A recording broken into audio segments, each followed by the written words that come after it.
Welcome back once again, everyone, to the as yet unnamed podcast discussion program. I'm loosely calling it Curmudgeon's Corner, and at some point I'll break out a pipe.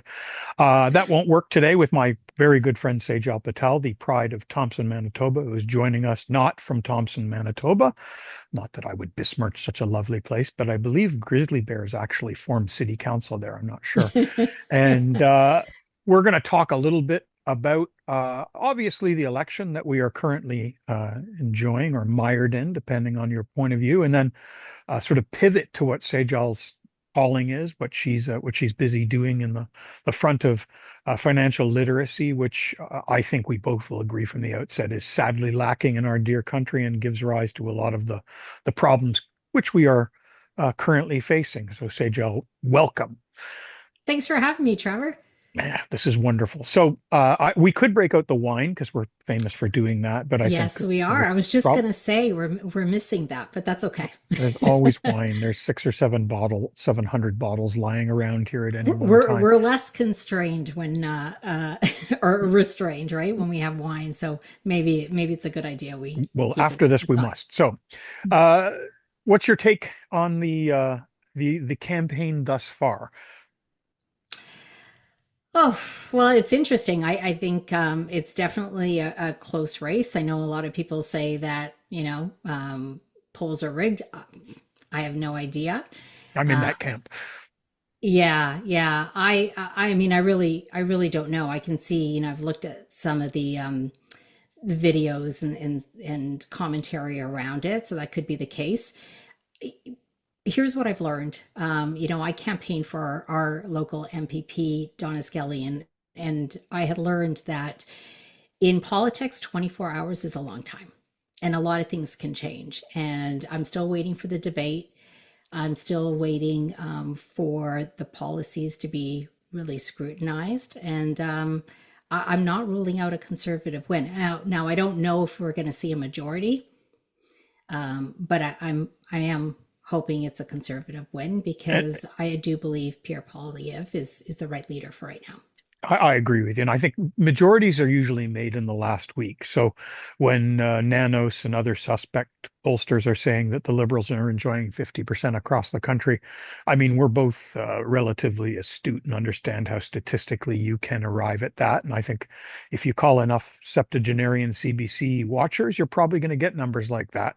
But I think Yeah, things are a lot closer than what the polls are indicating. And you're already seeing now a move, even amongst pollsters, that the conservatives are on the way up. So yeah, and Trevor, this goes back to and you mentioned it earlier, my whole mission around financial literacy, right? Most people do not understand the implications of policy. They're not looking at it from that point of view. So if you look at Carney supporters, which we know there's millions of them out there, what do they say? Like, he has a great resume. He's the one to take on Trump. And I've long argued that one, a resume isn't a plan. I'm not really seeing he's undoubtedly smart. I'm going to give sure, him that yeah, credit. I'm just not seeing that translate to real policy. And the policies that are making sense, he's taken from the conservative platform. The second point is to say that he can take on Trump. You're saying that he can Trump can be managed. I'm not sure he can be managed. no, no, he can't. Certainly not from an outsider. What's gonna lead him to back down on these tariffs is what we're seeing right now. The stock market plummet, his donators going crazy Hmm. and making him back out. But we're still going to see uncertainty for the next 4 years, which is why I like Pierre's policy and the way he's approaching this and saying we can't control him.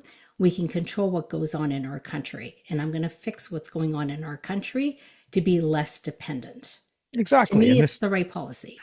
yeah, and I think we're singing from the same hymnal there. I mean, it's uh, when I've talked about Trump ad nauseum. He negotiates in an interesting fashion, and he opens with a right cross, and then expects people to genuflect. Sometimes that works. I mean, you're already seeing certain countries sort of bend the knee to him, and I think this trade issue will be over a lot faster than people think. And I mean, to some I think extent, so too.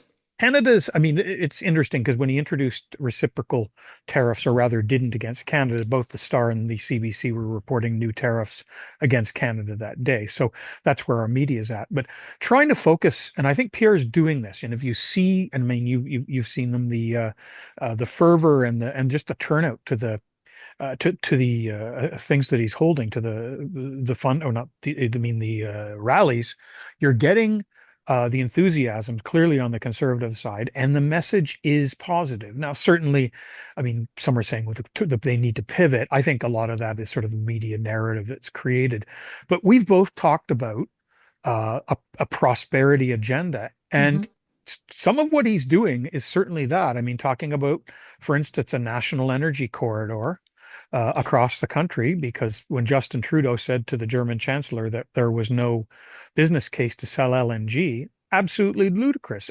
Were you to have facilities on both the Pacific and Atlantic coasts, you'd be supplying Europe, which would really take the teeth out of Vladimir Putin. And were you to be, I mean, on the environmental side, were you able to sell LNG to India Yeah. and reduce their dependence on Cool. coal? I mean, there is a tangible environmental benefit, far more than, the 2 billion trees that Justin promised, or the carbon tax, which does nothing but cost, Canadians more money. So Yeah. that's one thing for sure that I think it speaks volumes towards prosperity, both in the context of an integrated North American economy, and Canada to a greater extent standing up on its own 2 feet. Well, it's not only Germany. South Korea asked for Hmm. our energy. Japan asked, uh, but like you said, Trudeau said there is no business case. No, It I it don't doesn't think make it doesn't make any sense. I don't think Justin Trudeau could spell business case, but but it's absolutely the case. I mean, Yeah. Canada is an energy superpower, or was, could be again. Stephen Harper certainly talked about that, and I think it's something that Canada has to focus on. And then you could see, certain expansion. I mean, if we could, I'm in favor of U.S. banks operating up here because they're far more entrepreneurial. I think we'd be able to fund the Ring of Fire in a week, and you would probably see large scale capital raises for things like refineries, further pipelines, all that kind of stuff, which is accretive to Canada and all Canadians here. So their energy is the future for Canada, and Well, it's it's the one something thing that PR we gets. sell, Trevor. It's the one, when we talk about prosperity agenda, you have to think about solving our productivity Mhm. problem. And we have a big productivity problem. We don't make anything really that the world wants. We And make this has been going on components. for a long time, right? I mean, you can't say, okay, Shopify, it's not as it's not very big, right? Energy is the one place that we can start. And I'm not suggesting we plunder resources. We can do it in a thoughtful way. And I'm not saying we don't think about innovation and moving to more green. And we've made huge progress. It's not like our oil's like dirty. No, But it's the one thing that we do have that the world wants. And we have to start there, because to solve the productivity problem, we have to start generating money. We have to bring money into this country, and we have to attract investment. We have to incentivize investment from corporations, but also individuals. And we can't do it because we have, first of all, a punitive tax system, hmm too much red tape. I was reading recently that our red tape costs something like $12 billion oh, I think on the a low end. year. Yeah, Yeah. on the low Yeah. end. I mean, why I we was can't just, why go we ahead. can't have a national securities regulator, things like that. Yeah. It's absolutely, to use one of my 12 famous Yiddish words, it's verkackt. It's ridiculous. It's ridiculous. If we bring this money in, now you start having a way to start diversifying. We're kind of stuck right now. We have $2.2 trillion in debt. So, I'm seeing all the promises on the campaign, and I understand it, but we're kind of backed in a corner right now. And that's because of the endless spending that we saw in the last 10 years. If Hmm. had we had some flexibility, we could really double down on this, but I don't They know don't. how They that plays out. the cupboard's bare, and I think that.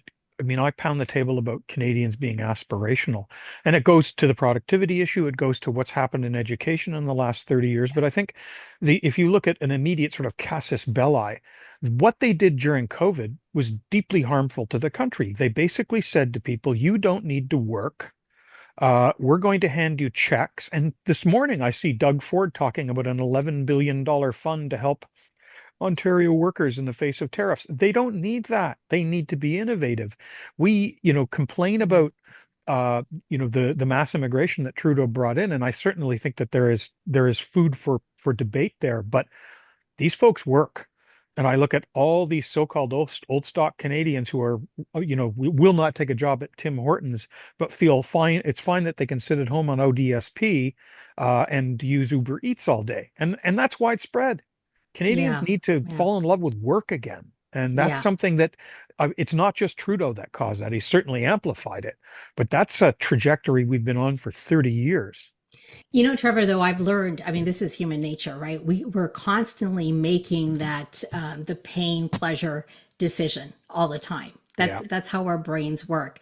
So if we're incentivized to stay home and there's no downside to it, or there's less downside risk than to work, why wouldn't anybody do it? exactly. Like I I mean, don't I don't blame people for doing that. It's we don't have the right tax reform or the tax system to incentivize that well, kind of work. And it's frankly, people should, I mean, you feel better when you're contributing to the economy and you have sure. some purpose. And people don't mind paying taxes if they're sensible. It's confiscatory. I mean, all but two provinces in Canada have a top marginal rate in excess of 50%. If you know, and then start adding the other stuff on top of it, if you know that, for every dollar that you want to spend, it's going to cost you, 210 or 215 to earn to be able to spend that dollar, people are going to look for other measures. Like I always joke about Newfoundland. I love visiting Newfoundland. It's summer's about 2 weeks long, but the people are unnervingly friendly. But it has the highest top Yeah. marginal rate in the country at 55%. But I'll tell you, it's a cash economy. Nobody's showing what they really make. I assume Nova Why Scotia is would the they? same. And I mean, that's what happened. We've created this massive underground economy, and CRA will go after everyone who lives inside the four corners of a T4, but Yeah. they're not really looking at where the real growth in the economy is, and that's that's the gray area. So The problem is, Trevor, too, is we're being lazy, right? This whole, oh, we're just going to take from the rich and give it to the poor, like this whole wealth distribution or redistribution thing, it's lazy. mhm, We should be thinking about growing the pie, right? And absolutely. this doesn't Oh, mean you raise corporate taxes. You can keep it where it is. You could, I would suggest we lower it right now. right. We Is the match the whole Americans. idea? Well, and we grow it. We grow the pie. We make sure that we incentivize corporations to scale. And scaling means that we are going to have to sell to other countries Sure. because we're just too small to do that. Exactly. I mean, we Then you don't. You start just paying more taxes and you start shifting the tax burden from the personal to the corporate. Exactly. The concept of I mean, I'm in favor of consumption tax, but tax Yeah. based upon a growing economy. And they're not really, when you say take from the rich to give to the poor, they're not going after the rich. I know, I'm a tax guy. I know exactly what they're doing. They're going after the middle class. Yeah. And They're Justin, getting squeezed for sure. exactly. People Yeah. who live inside the four corners of a T4 are absolutely the targets. You look at other programs, like, for instance, your registered plan. The government, at that moment we all face, that moment of death, everyone's in the top tax bracket, and you're going to lose half your registered plans. They de-incentivize hard work and saving and industry in this country, and have for so long. I mean, I look at the conservative premiers, and I mean, I like Doug Ford. He's building stuff, but he's afraid to drop the top marginal bracket below 50% because he's going to get attacked by the Toronto Star and things like that. And Doug Ford, if he wants to be a real conservative, should welcome being attacked by the Toronto Star. That means you're being a conservative. Well, it would certainly play into his agenda of growing Sure, business, which is what he's trying to do. I do. I see him getting attacked. Oh, he's not doing enough about housing and healthcare, and I said, well, hold on. What drove that? It was influx of immigrants coming in, hmm and I'm a big fan of immigration. My parents were immigrants. But when you have that sort of influx and you have no control over your border, that 3 million people, half of them, 1.5 million, came to Ontario. sure. How quickly do you think you can build homes and You can't. And then expand add in the healthcare? You regulatory can't do nightmare. it. You can't do it. No, you can't do it. It's absolutely ludicrous. And I mean, I don't know what you do. I would bring back the Harper Point system tomorrow, and probably That's take what a we need. pause and say, listen, we're not going to bring in a noticeable, not an increase. We're going to shrink it, and we're not going to really look at an increase until everyone who can work in Canada is working. Yeah. Because the jobs can be here, and I think you're talking about diversifying. Absolutely, we've got to do it. I also think we need to look at integration with the U.S. and making it better. If you read Peter Zeihan's stuff, I guess what's the end of the world is just the beginning. He talks about which countries are going to make it, and he says the Americans and Mexico will do fine. In Canada, it's really based on how closely we integrate with the U.S. And we're not asking for people to sacrifice sovereignty or culture. But as I said, there's no reason that Canadian and American banks shouldn't be able to operate on both sides of the border. There's no reason that if American Airlines can fly to me to Montreal for $300 and Air Canada, because I just checked a couple of minutes ago, would like 900, well, I don't have the choice. Right? Canadians have been Yeah. told that they can't enjoy, a choice as consumers. How much are we spending on cell phone bills? I mean, it's absolutely, if Verizon can do a better job, let them do a better job. We can sell all the maple syrup and poutine in the world, but we got to realize what we're good at and Yeah. and focus on that, and then and allocate some resources to that as I well. think we have to be smart about it though, Sure. because, I mean, if anything, what we're seeing is right now, I'm not sure the US can be trusted the way it is right now. And you have better leverage when you're not completely dependent on a Yeah. country. Look, I teach this, when I talk to women about financial empowerment, there are a couple of rules that I teach them. One is you got to have your own income. If you're completely dependent on your partner and something goes wrong, they control you. That's just the Yeah. reality of it. You have to diversify. You have to think about the what ifs, because everything really is about risk management. We haven't done a good job on diversifying. And Trevor, I've been pounding the table for 8, 9 years at least about this, right? We're just too dependent on the US. You can't predict what's going to happen in an election or who's going to be running. Just like China, 10 years ago, Wen Xiaobao was a lot more moderate. And then you had Xi Jinping come in Yeah. and it completely changed, right? I actually thought China was on the right track. Yeah. And I agree. remember, I was at CNBC Asia. I was covering China in depth along with all the other markets.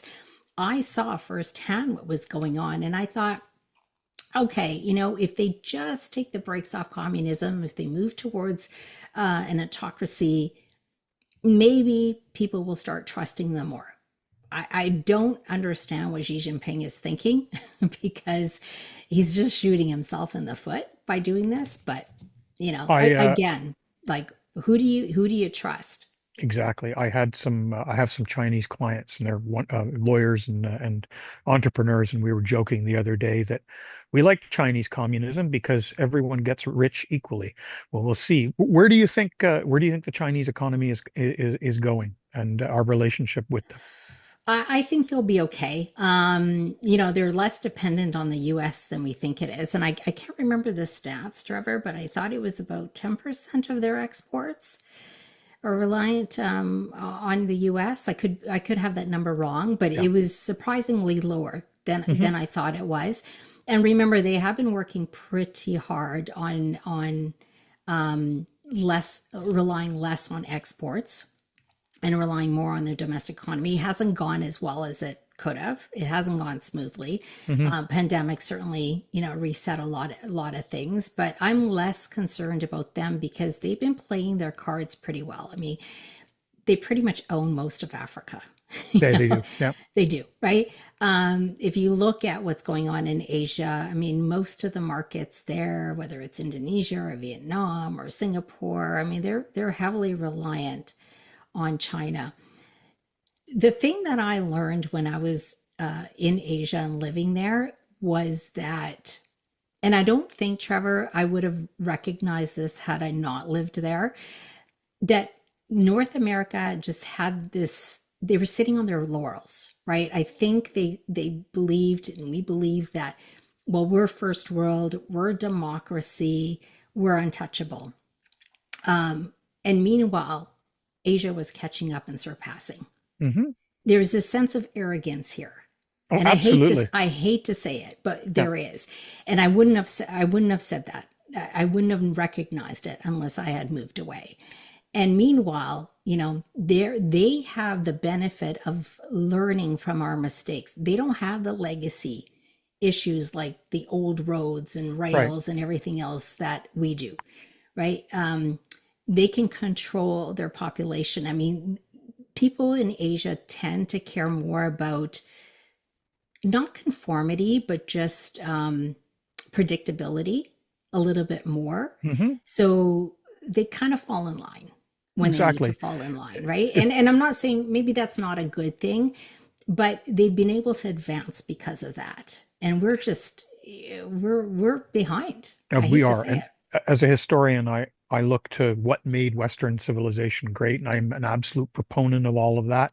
But what I think has happened is the great majority of Western population, particularly in Canada, to some extent in the United States, they've forgotten their past.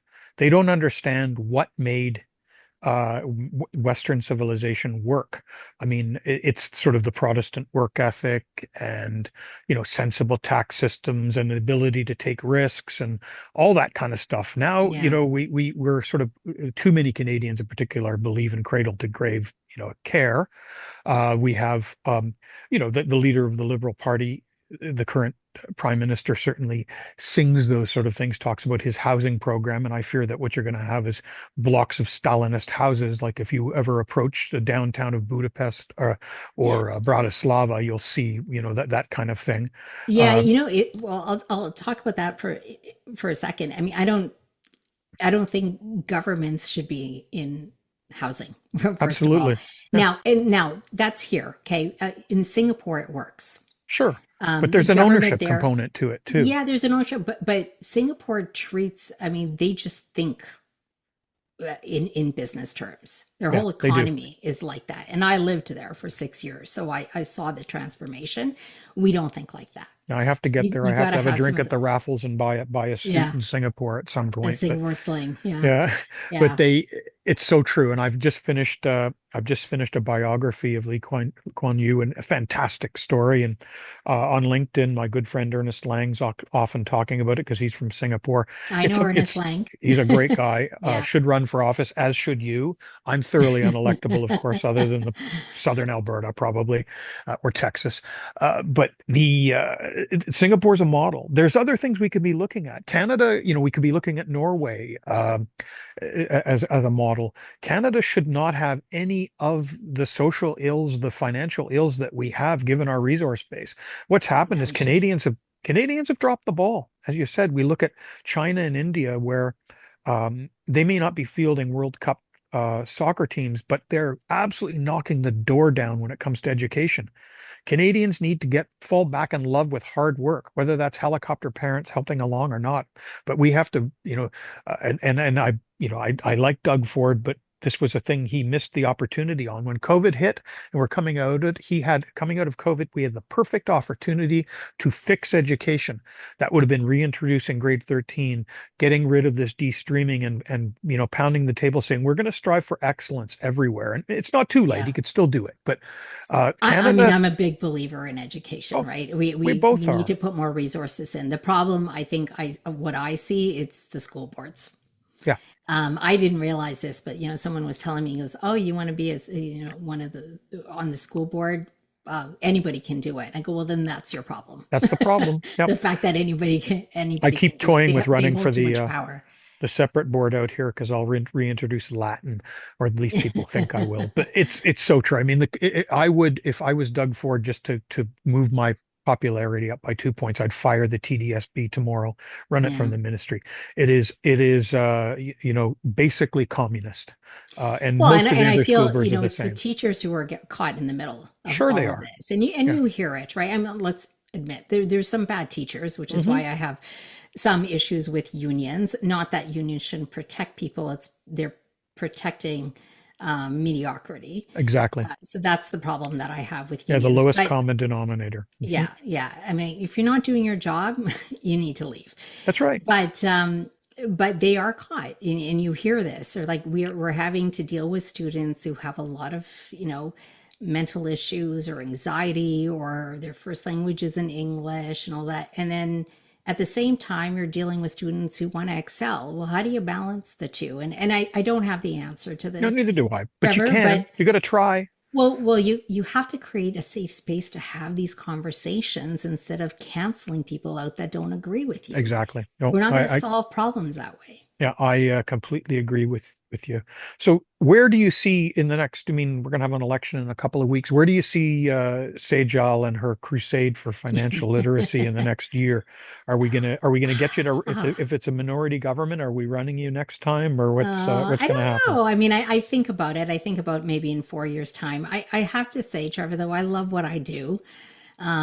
And it's so important. I admit that I bang my head against the wall because I don't think as a society we're paying enough attention to financial education. But financial education is, to me, it would solve so many of the problems. And the way I look at this, and why I even started this 7 years ago and left the corporate world, is I saw the writing on the wall. I saw that we're going to face a prosperity crisis. The countries and the nations that have money are going to be able to control other nations that don't. Um, and that's just on a sort of economic macro level.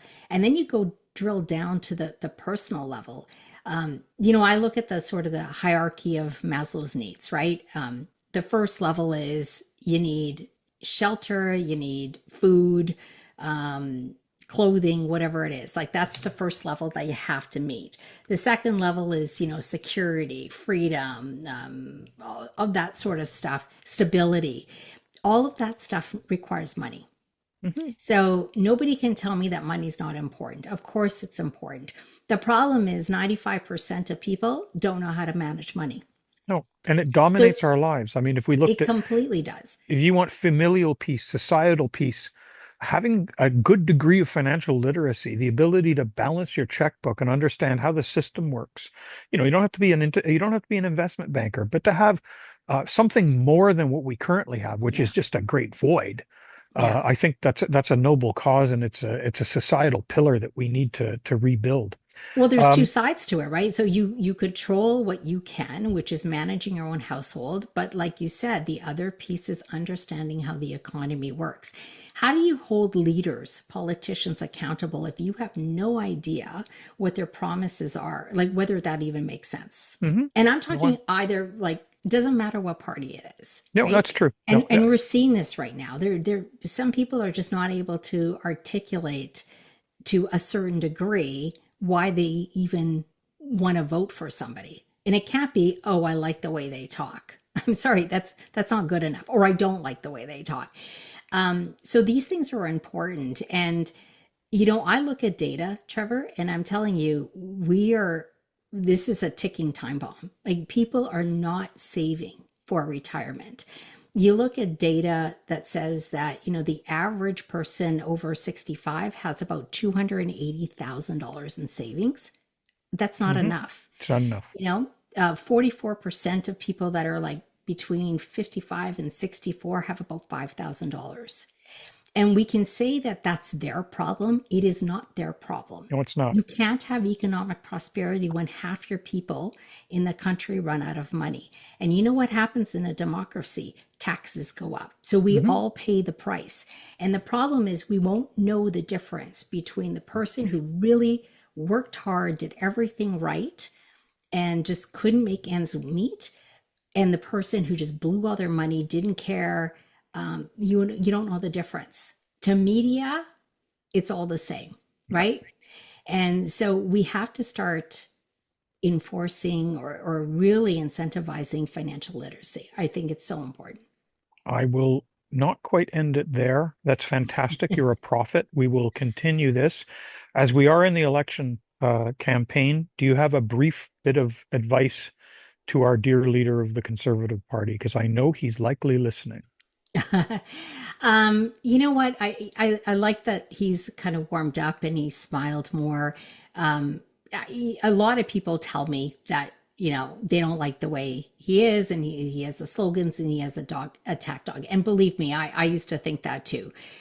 But someone had to remind me, well, that's his job as an official opposition. He's no longer official opposition now. He's running for the PM Hmm. role. And I do believe that if he gets it, and I hope he does, he's going to pivot. And I think he has to remember that he is serving all of Canadians. So I want to see that. I want him to surround himself with good people, and just be a little bit softer, because when he is like that, he really does shine, and I see that. Um, People say, "Well, you like him." I said, I've done my homework. I've talked to people who know him. I've raised my concerns. All of them have been answered. Now there's a few things I know we'll disagree. A lot of people will disagree with me on this. I don't want him to defund CBC. I believe in the role of a public See, I broadcaster. want Conrad Black to be made the Oh, chairman of do the you? CBC. Okay. I mean, I would love to be involved in that, but it's important to have a public broadcaster, and it goes back to our point around education. Hmm. I've been a journalist for a long time, and we've made the mistake of teaching people what to think, or telling people what to think, and not teaching them how to think. We Exactly. need to go back to the roots and start making sure we represent all voices here. So I think it's the right platform to do. Um, yeah, I think that's it. The policies, I mean, we'll see the details. There's going to be tweaks, obviously, as they roll it out. But I like what I hear. I mean, he's incentivizing investment. He seems to be doing the right things. I like that he's focused on Canada first. I'm glad that he didn't listen to other people who think he should completely pivot, because I think that's the wrong thing. And to me, that's he's being respectful No, to people, I agree. because he's not showing us as idiots when Yep. he does it. I Yeah. think that those are extremely wise words, and I hope he takes them to heart. And with that, I hope to see you again. Again, there's bottles of wine that await, but Great. let's continue You this let me know conversation when. again. Thank you very Thanks much. for having me on, Trevor. All right. Cheers. Cheers.